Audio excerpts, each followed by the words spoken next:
Hey guys, welcome. And today we're going to talk about the local market trends.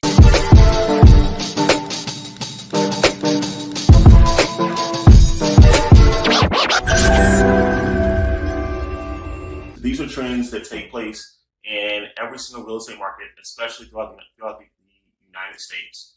And we're going to look at a few factors. All right. The very first factor that everyone thinks about comes into what's called job growth. What does that mean exactly? That means that, let's say Amazon is moving into your local market. They're expected to bring, let's say 100,000 or let's say 10,000 jobs, right? Realistically. Amazon is going to bring 10,000 jobs. That in itself will spur the need of housing in many cases around either that hub or the transit areas that are connected to that hub based on the type of jobs provided. Okay, that's the first one. The next thing that people look for is major area employers. Here's what that means.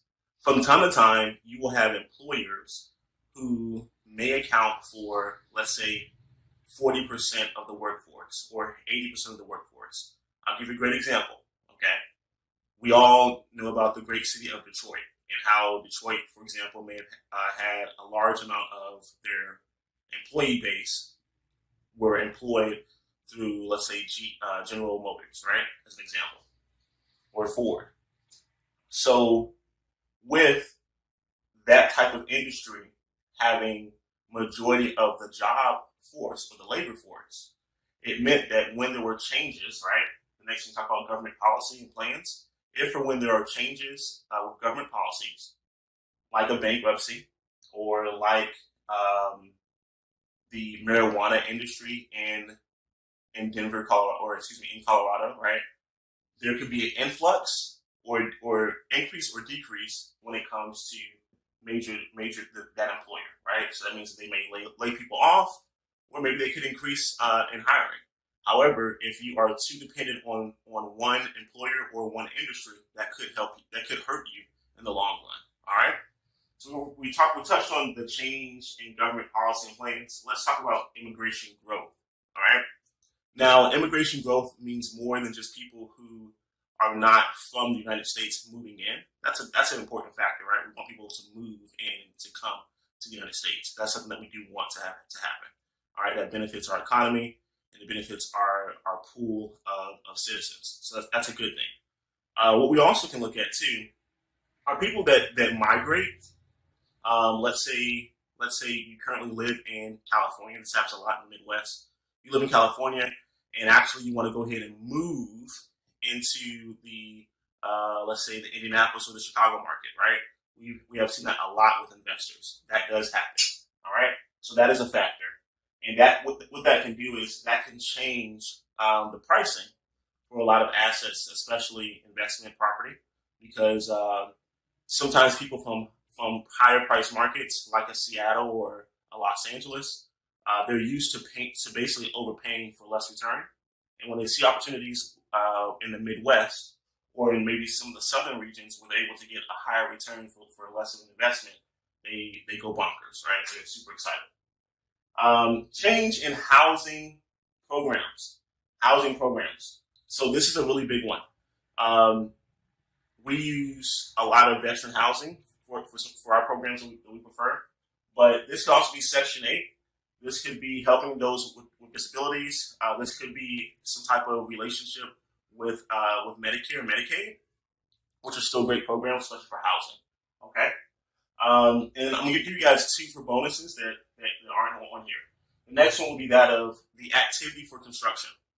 So if you're noticing in your city, for example, right now as of this recording, during the coronavirus, the city of Indianapolis, especially in the downtown areas, there are a lot of development of multifamily and also single family too.